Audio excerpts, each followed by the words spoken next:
composed siya pero gipadayag siya sa Ginoo. Ang chorus is gidamgo sa akong papa and naay word na Hebrew. Pwede siya sa Hebrew, sa Chinese, and sa Hausa. Basta rin ang Hausa. Kung mangutana mo kung asa na ang Hausa, asa na ang language, gikan na siya sa Nigeria, Hausa tribes. And ang meaning sa yana sa Hebrew is God is gracious. Kuna siya, kini siya nga, padayag ha kay, gipadayag siya nga, nakita nako nga, daghan kay millions of angels nagkanta sa Ginoo. Tapos ang lyrics is Yana Shu.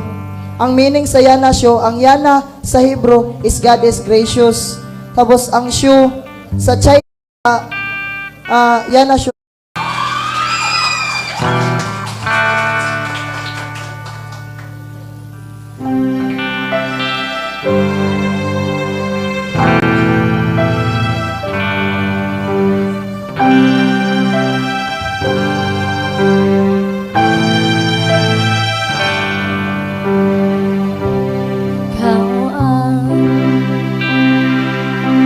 Kamatuuran ang gugma mo,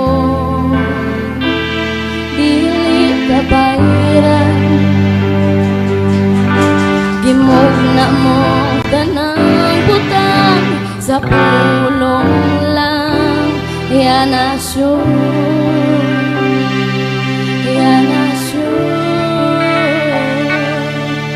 kau kamatuuran ang gugma mo, dili ka bayran, gimugna mo tanang butang sa pulong lang. Yana Shu, Yana Shu, oh, ako ang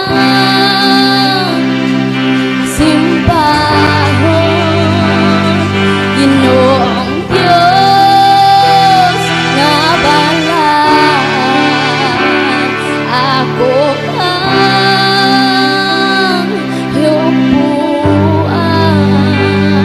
Ginoong Diyos nga gamhanan, ako